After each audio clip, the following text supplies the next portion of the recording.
পর্যন্ত যে vote percentage হচ্ছে বা যা সিকিউরিটি ব্যবস্থা আছে নির্বাচন কমিশনের কাজে আমি সন্তুষ্ট। এবার সেই সিআরপিএফ বা সেন্ট্রাল ফোর্স বা ইলেকশন কমিশনের ব্যবস্থা নিয়েছে, সেটা আমি বলতে অনেকটা ফুল প্রুফ মেজার যাকে বলে, ফুল প্রুফ মেজার কিন্তু নিয়েছে। The commission is deserved to be praised right now. At this moment I must say the commission is deserved to be praised.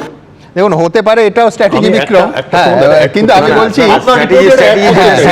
তুফানগঞ্জে তৃণমূলের সমাজ বিরোধীরা গ্রাম অবরোধ করে রেখেছিল, আপনি দেখালেন একটু আগে, তাদেরকে সেন্ট্রাল ফোর্স এসে তাড়া করে সরিয়ে দিয়েছে। এই অ্যাক্টিভিটি কিন্তু সেন্ট্রাল ফোর্স সকাল থেকে দেখাচ্ছে। এটা কিন্তু জায়গায় বুথের সামনে নয়, গ্রামের চেয়ার দিয়ে আটকে চেয়ারে বসে গ্রামের ভোটারকে বেরোতে বাধা সৃষ্টি করেছিল, এবং সেন্ট্রাল ফোর্স চট করে পৌঁছতে পারে না, পৌঁছয় বিকেল ৩টে-৪টের সময়। আমার অভিজ্ঞতা, নয়তো অন্যদিকে গিয়ে হাজারদুয়ারির দিকে। এবার কিন্তু যেটা খুব লক্ষণীয়, একদম তাড়া করে তাদেরকে তাড়িয়ে দিচ্ছে এবং গ্রামবাসীরা গিয়ে ভোট দিচ্ছেন। আপনার চ্যানেলে আমি দেখলাম, এটা কিন্তু খুব পজিটিভ সাইন। মনে রাখবে ক্যামেরা একটা দুটো, হ্যাঁ আপনার কথা অনেক বেশি, কিন্তু রিপোর্টও আসবে, রিপোর্ট আমাদের কাছে তুমি বলো, আমি সায়ন্তন খুব উল্লসিত, অধীর চৌধুরীও খুব উল্লসিত, এদের উল্লাসটা হারছে, প্লিজ প্লিজ, তারপর অজুহাতটা যেন তৈরি করে রাখে। এখন দুটো হাত আছে, 4 তারিখে তৃতীয় হাত অজুহাত তৈরি হয়ে যাবে। সেন্ট্রাল ফোর্স কাজ করেছে, তাদের সিকিউরিটি দিয়েছে, এটা একটা ঘটনা, এটা নিয়ে অস্বীকার করার মতো জায়গা নেই। আগের বারে 2024-এ যা দেখেছি বা 2021-এ যা দেখেছি তার থেকে অনেক বেশি সেন্ট্রাল ফোর্স বা নির্বাচন কমিশন টাইট, এটা নিয়ে কথা না। কিন্তু কথাটা হচ্ছে হলো যে তৃণমূলও বিভিন্ন জায়গাতে তাদের শক্তি দেখানোর চেষ্টা করছে, কিছু জায়গায় ফেলিওর, কিছু জায়গায় হচ্ছে, সেইটা নির্বাচন কমিশন কন্ট্রোল করতে পারেনি, আমি সেটা বলছি।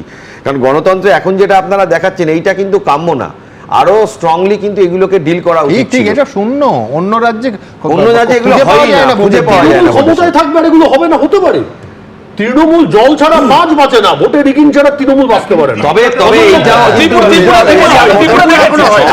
উদয়ন গুহ এই কেন্দ্রীয় বাহিনী নিয়ে মারাত্মক অভিযোগ করেছিলেন যে কেন্দ্রীয় বাহিনী ভোট দিয়ে দিচ্ছেন। আমি দেখাবো যে কেন্দ্রীয় বাহিনী নিয়ে উদয়ন গুহ কি বলেছিলেন, বিস্ফোরক অভিযোগ দিনহাটার তৃণমূল প্রার্থীর, এবং তারপর এখন কি বলছেন সেটাও পাশাপাশি দেখাবো। দেখুন কি অভিযোগ রয়েছে আপনার। সেন্ট্রাল ফোর্স ভোট দিয়েছে বলছেন। আমার কাছে, আমি তো একটু যেখানে ঘটনাটা ঘটেছে আমি ওখান থেকে অনেকটা দূরে আছি, আমার কাছে ওই এলাকার লিডারশিপের একজন ফোন করলেন যে 160 নম্বর বুথে একজন অন্ধ ব্যক্তি ভোট দিতে গেছেন, তার নাতিকে নিয়ে, সেই নাতিকে সরিয়ে দিয়ে সেন্ট্রাল ফোর্স গিয়ে বোতাম টিপে দিয়েছে। অভিযোগ করেছেন আপনারা? এটা আমরা সিভিয়ার কমপ্লেন, এটাকে তো অভিযোগ করতেই হবে। আইসি দিনহাটার বিরুদ্ধে অভিযোগ করেছেন আপনারা? ও তো পক্ষপাতিত্ব কাজ করে যাচ্ছে, আমাদের কর্মীদের নানাভাবে ভয় দেখাচ্ছে, ডেকে পাঠাচ্ছে। নিরাপত্তা কিরকম দেখছেন? নিরাপত্তা তো বজ্রাটুনি ফসকা গেরো, মানে এত বেশি ইয়ে করছে যে মানুষ ভয় পাচ্ছে।